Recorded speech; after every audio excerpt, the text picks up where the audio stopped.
అదే RTV app వార్తల్ని క్షణాల్లో చదివే అవకాశం ఉంటుంది. ఒక న్యూస్ పేపర్, ఒక టెలివిజన్ ఛానల్ మీ చేతుల్లో ఎప్పుడూ ఉంటాయి. ఎన్నో అభివృద్ధి కార్యక్రమాలు చేశాం. మనకు ఎప్పుడో స్వతంత్రం నుంచి కూడా సరిగా రోడ్లు లేవు, బ్రిడ్జిలు లేవు, అవన్నీ కూడా పూర్తి చేసి ఈరోజు మనం మన సదుం పట్టణం చుట్టూ, సదుం గ్రామ పంచాయతీ చుట్టూ దాదాపు బాలమల్లపల్లి రోడ్లో ఒకటి, కలికి రోడ్లో 2, పుంగనూరు రోడ్లో ఒకటి, అన్నీ కూడా కొత్త బ్రిడ్జిలు కట్టాం. రోడ్లు కూడా చాలా వరకు అన్ని పల్లెలకు కూడా రోడ్లు వేసాం. మీ గ్రామంలో కూడా సీసీ రోడ్లంతా కూడా చాలా వరకు వేసాం. డ్రైన్లు కూడా కట్టాం. త్రాగునీటికి ఇబ్బంది లేకుండా వాటర్ ప్లాంట్లు కూడా పెట్టాం. ఇంకా కొద్దిగా గొప్ప మిగిలిపోయినా కూడా అవన్నీ అభివృద్ధి కార్యక్రమాలు కూడా రాబోయే 5 సంవత్సరాల్లో మనం తప్పకుండా పూర్తి చేసుకుంటామని కూడా మీకు మనవి చేస్తూ ఉన్నాను. ఇంకా సంక్షేమానికి వస్తే ఈరోజు జగన్మోహన్ రెడ్డి గారు రాష్ట్రం మొత్తం మీద ఎక్కడ కూడా కులము, మతము లేదా మాకు ఓట్లు వేసారా లేదా, వీళ్ళు తెలుగుదేశం పార్టీ వారా, వీళ్ళకి ఇవ్వకూడదు, అట్లా ఏది కూడా లేకుండా కేవలం పేదరికాన్ని చూసి అర్హులైన పేదలందరికీ కూడా అన్ని సంక్షేమ పథకాలు అమలు చేయడం జరిగింది. మన గ్రామంలో కూడా మీరు చూస్తూ ఉంటారు, ఏదైనా తప్పు జరిగినా కూడా మళ్ళా మనం సచివాలయంలో చెప్తే ప్రతి 6 నెలలకు ఒకసారి మళ్ళా తిరిగి కొత్త పెన్షన్లు కానీ, ఇండ్లు కానీ, ఇంకా ఇతర సంక్షేమ పథకాలు కానీ అన్నీ కూడా ఇవ్వడం జరుగుతూ ఉంది. ప్రతి జూలై నెలలోనూ, ప్రతి జనవరి నెలలోనూ. మరి ఆ విధంగా మనం చేసాం. చంద్రబాబు నాయుడు అధికారంలో ఉన్నప్పుడు జన్మభూమి కమిటీలు, ఆ కమిటీలో సభ్యులంతా కూడా తెలుగుదేశం పార్టీ వారే. 1వ వారా ఇల్లు ఇచ్చినా, పెన్షన్ ఇచ్చినా వాళ్ళు వాళ్ళ నాయకులకు, కార్యకర్తలకు ఇచ్చేవారు. మరి ఈరోజు ఆ పరిస్థితి లేదు. మీరు చూస్తూ ఉన్నారు, ఏది కూడా చూడకుండా కేవలం పేదరికాన్నే చూసి జగన్మోహన్ రెడ్డి గారు అన్ని సంక్షేమ పథకాలు కూడా అమలు చేయడం జరిగింది. ఇందాక తాటిగుంటపాలెంలో మహిళలంతా వచ్చి అడిగారు కొంతమంది, మాకు కొంతమందికి ఆసరా రాలేదు, చేయూత రాలేదని. ఇది నిజమే అది. ఎందుకంటే నిదానంగా వేస్తూ ఉన్నారు. మన దగ్గర ఉండే డబ్బుల కాడికి రోజువారీ వేస్తూ ఉన్నారు. ఈ వారం 10 రోజుల్లో అందరికీ వస్తుంది. మీకు ఎవరికైనా రాకుంటే కూడా అది ఎన్నికల కోడ్ వస్తుందని చెప్పి ఎన్నికల కోడ్కు ముందే ఆ 2 పథకాలు కూడా ఇచ్చేయాలా, పెండింగ్ ఉన్నాయని చెప్పి 4వ విడత ఆసరా, చేయూత 2 కూడా బటన్ నొక్కేశాడు. వచ్చిన డబ్బులు వచ్చినట్లే ఇస్తూ ఉన్నారు. తప్పకుండా ఈ వారం 10 రోజుల లోపల అందరికీ కూడా వస్తాయి. దాని గురించి ఎవరు కూడా భయపడాల్సిన పని లేదని చెప్పి మీకు మనవి చేస్తూ ఉంటాం. ఈరోజు మనం చూస్తే మన ఒక సదుం పంచాయతీలో మాత్రం 89,41,40,00,000 ఈ సంక్షేమ పథకాలకు 5 సంవత్సరాల్లో ఇవ్వడం జరిగింది. 89,40,00,000 అంటే మీరు ఆలోచన చేయాలి. గతంలో ఎప్పుడైనా చంద్రబాబు 14 సంవత్సరాలు ముఖ్యమంత్రిగా ఉన్నాడు, 3 సార్లు ముఖ్యమంత్రి అయ్యాడు. ఎప్పుడైనా 5 లక్షలు ఇచ్చిన పరిస్థితి ఉందా అని అడుగుతాడు. ఏది కూడా లేదు. కాలయాపన చేయడం తప్ప ఏమీ లేదు. ఈరోజు ఆయన మాట్లాడుతూ ఉన్నాడు ప్రతి సమావేశంలో కూడా. ఏం మాట్లాడుతూ ఉన్నాడు? జగన్మోహన్ రెడ్డి గారిని తిట్టడం, లేదా మమ్మల్ని తిట్టడం, మంత్రివర్గ సభ్యులను తిట్టడం, జైలుకు పంపిస్తామని చెప్పడం, ఇవి చెప్తా ఉన్నాడు. నువ్వు ఏం చేసావు ఈ 14 సంవత్సరాల్లో? అవి కూడా వదిలే. 2014 నుంచి 19 దాకా ఏం చేసావు అని అడుగుతా ఉన్నాను. అది చెప్పుకోవాలి కానీ నేను ఫలానా అభివృద్ధి చేశాను చెప్పేదానికి లేదు. ఫలానా సంక్షేమ పథకం నా పేరు మీద ఉంది లేదు. మరి ఈరోజు మనం రాజశేఖర రెడ్డి గారి పేరు చెప్తే ఆరోగ్యశ్రీ గుర్తొస్తుంది. అదేవిధంగా జగన్మోహన్ రెడ్డి గారి పేరు చెప్తే ఎన్నో వస్తాయి. 30 దాకా 30 పథకాలు, 33 పథకాలు గుర్తొస్తాయి. దాంట్లో ప్రధానంగా అమ్మఒడి గుర్తొస్తుంది.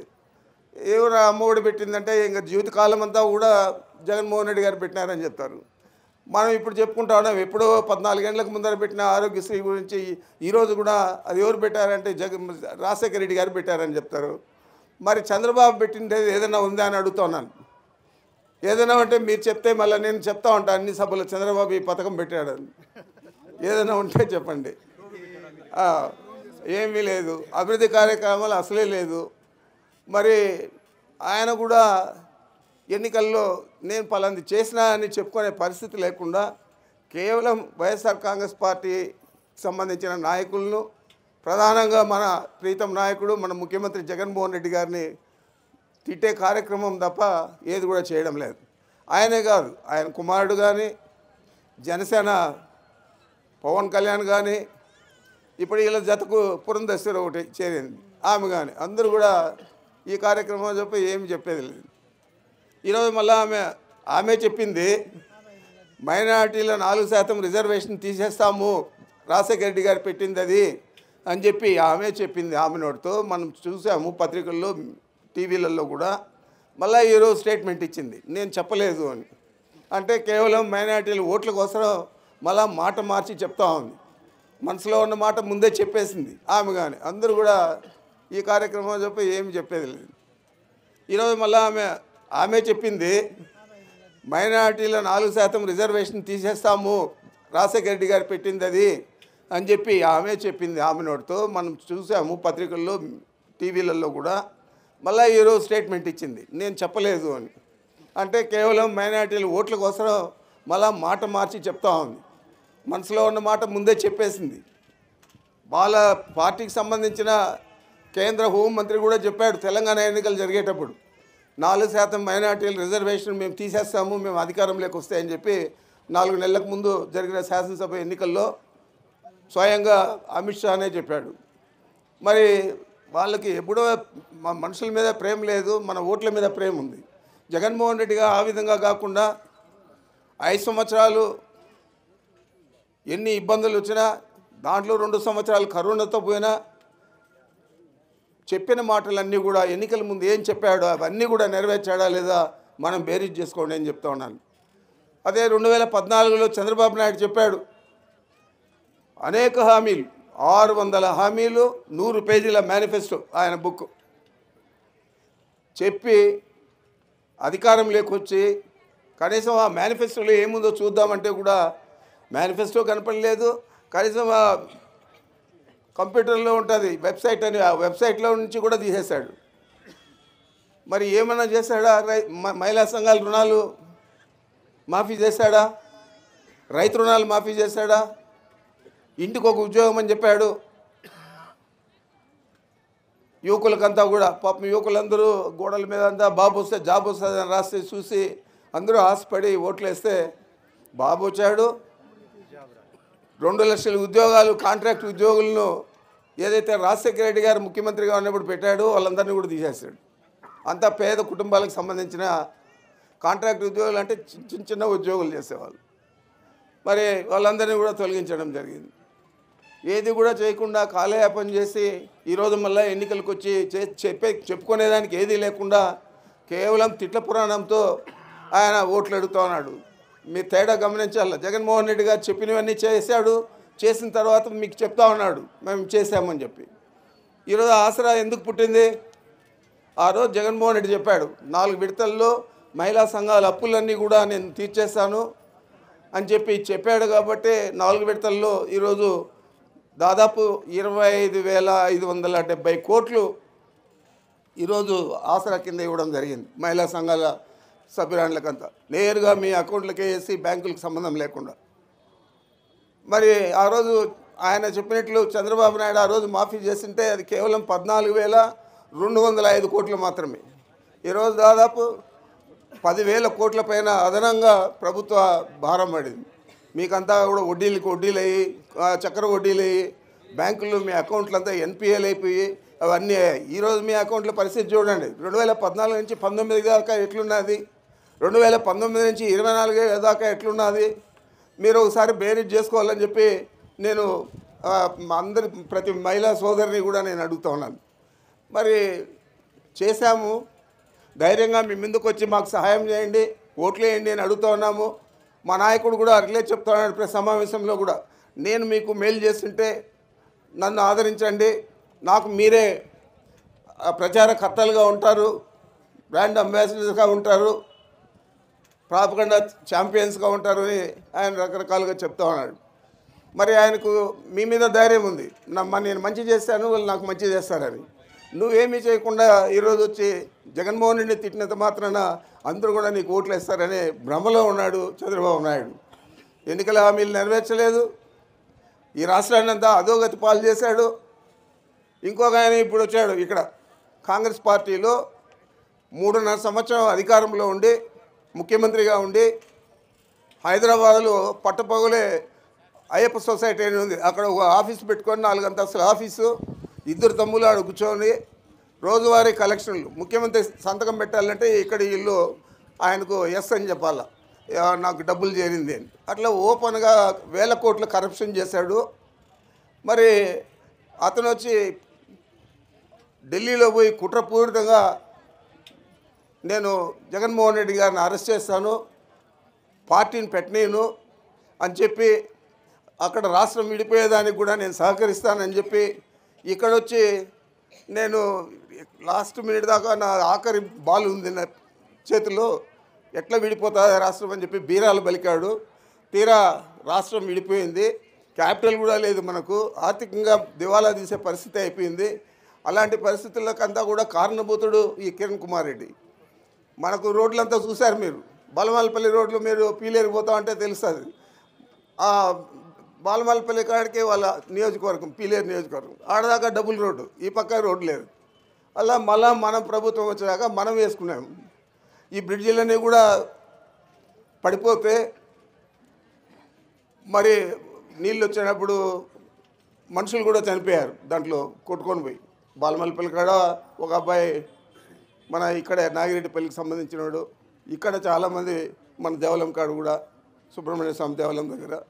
మరి అవన్నీ కూడా ఈరోజు జగన్మోహన్ రెడ్డి గారి ఆలోచనతో అవన్నీ కూడా మనం పూర్తి చేసుకున్నాం. 3.5 సంవత్సరం మనకు ఏది కనీసం ఒక బోర్ వేసుకునేదానికి కూడా సహకరించని కిరణ్ కుమార్ రెడ్డి ఈరోజు మన నియోజకవర్గంలో పోటీకి వచ్చి మిథున్ మీద పార్లమెంటుకు పోటీ చేస్తూ ఉన్నాడు. చిత్తుగా ఓడించాలని చెప్పి మన అందరినీ నేను పేరున వేడుకుంటా ఉన్నాను. పార్టీ మారి బీజేపీకి పోయి టికెట్ తెచ్చుకొని ఏడొచ్చి పోటీ చేస్తూ ఉన్నాడు.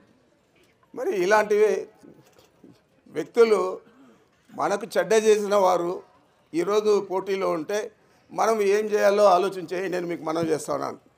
ఇప్పుడే మన రిటైర్డ్ ఏఎస్ఐ గారు మాట్లాడారు. 3.5 సంవత్సరం మనకు ఏది కనీసం ఒక బోర్ వేసుకునేదానికి కూడా సహకరించని కిరణ్ కుమార్ రెడ్డి ఈరోజు మన నియోజకవర్గంలో పోటీకి వచ్చి మిథున్ మీద పార్లమెంటుకు పోటీ చేస్తూ ఉన్నాడు. చిత్తుగా ఓడించాలని చెప్పి మన అందరినీ నేను పేరున వేడుకుంటా ఉన్నాను. పార్టీ మారి బీజేపీకి పోయి టికెట్ తెచ్చుకొని ఏడొచ్చి పోటీ చేస్తూ ఉన్నాడు. మరి ఇలాంటి వ్యక్తులు మనకు చెడ్డ చేసిన వారు ఈరోజు పోటీలో ఉంటే మనం ఏం చేయాలో ఆలోచించే నేను మీకు మనవి చేస్తా ఉన్నాను. ఇప్పుడే మన రిటైర్డ్ ఏఎస్ఐ గారు మాట్లాడారు. 3 ప్రాజెక్టులు జగన్మోహన్ రెడ్డి గారు మంజూరు చేస్తే పుణ్యం కట్టుకున్నారు. సుప్రీంకోర్టు దాకా పోయినాడు చంద్రబాబు, 3 ప్రాజెక్టులు నిలిపేశాడు. ఆవులపల్లి ప్రాజెక్టు పూర్తయింటే ఈరోజు మన 5 మండలాలకు సాగునీరు తాగునీరు 24 గంటలు ఇచ్చే పరిస్థితి ఉండేది. అయినా కానీ పోరాడతాం. ఈ సంవత్సరం ఎన్నికలు అయిపోయిన తర్వాత 1 సంవత్సరం లోపల పూర్తి చేస్తాం. తప్పకుండా ప్రతి ఇంటికి కూడా కుళాయి ద్వారా నీళ్ళు ఇచ్చే పరిస్థితి తీసుకొస్తామని కూడా మీకు మనవి చేస్తూ ఉన్నాను. ఇప్పటికే మనం ఎక్కడ అవసరమో అక్కడంతా కూడా దాదాపు 500 పైన ముందున్న వాటికి కాకుండా 500 పైన ఓవర్ హెడ్ ట్యాంకులు కడతా ఉన్నాం కొత్తవి. వాటన్నిటికీ కూడా కృష్ణా వాటర్ అంద్రినివా నుంచి మన ఆవులపల్లి ప్రాజెక్ట్ దగ్గర నుంచి పైప్ లైన్ ద్వారా అన్నిటికీ కూడా కనెక్ట్ చేస్తామని కూడా మీకు మనవి చేస్తూ ఉన్నాను. ఈరోజు అభివృద్ధి కార్యక్రమాలు మన ప్రభుత్వంలో మనం శాంక్షన్ చేసుకుంటే కూడా చంద్రబాబు నాయుడు కుట్రపూరితంగా కోర్టులకు పోయి అడ్డుకుంటా ఉన్నాడు. ఆయన అధికారంలో ఉన్నప్పుడు అడ్డుకున్నాడు. ఆయన ఆయన అధికారంలో ఉన్న 3.5 సంవత్సరం మనకి ఏమీ జరగలేదు. వీళ్ళిద్దరూ వచ్చి పోటీ చేస్తూ ఉన్నారంటే వాళ్ళ అర్హత ఏంది అని మీరు అడగాలి. 40 సంవత్సరాలు అడ్డుకున్నారు. 78 నుంచి నేను రాజకీయాల్లో మొట్టమొదటిసారి పోటీ చేశాను. అప్పటి నుంచి ఏదో ఒక రకంగా మనకు ఈ ప్రాంతానికి నష్టం జరుగుతుంది తప్ప ఈ 5 సంవత్సరాల్లోనే మనం అన్ని కార్యక్రమాలు కూడా చేసుకోగలిగాం. తప్పకుండా రాబోయే రోజుల్లో ఎలాగో జగన్మోహన్ రెడ్డి గారే ముఖ్యమంత్రి అవుతారు. రాబోయే రోజుల్లో 5 సంవత్సరాల్లో అంతా సస్యశ్యామలంగా మన ప్రాంతాన్ని అంతా కూడా చేస్తామని చెప్పి మీకు మనవి చేస్తూ ఉన్నా. అందరూ కూడా మంచి మనసుతో వైఎస్ఆర్ కాంగ్రెస్ పార్టీని ఆదరించండి. జగన్మోహన్ రెడ్డి గారు మీకు మంచి చేసాడు, ఆయనకు మంచి చేసేదానికి పూనుకోండి. మీరే ముందు నడిపించండి ఈ వైఎస్ఆర్ కాంగ్రెస్ పార్టీని. ఎన్నికల్లో అందరూ కూడా ఫ్యాన్ గుర్తు మీద ఓటేసి నన్ను శాసనసభకు మీదను పార్లమెంటుకు గెలిపించే విధంగా అత్యధిక మెజారిటీ ఇచ్చే విధంగా మీరందరూ కూడా పాటుపడాలని చెప్పి మనసారా కోరుకుంటూ నాకు ఈ అవకాశం ఇచ్చిన మీ అందరికీ పేరు పేరున నమస్కరించుకుంటున్నాను. మరిన్ని వీడియోస్ కోసం ఛానల్ ని సబ్స్క్రైబ్ చేయండి. లేటెస్ట్ అప్డేట్స్ కోసం వాట్సాప్ ఛానల్ ని ఫాలో చేయండి. అండ్ లింక్ డిస్క్రిప్షన్ లో ఉంది.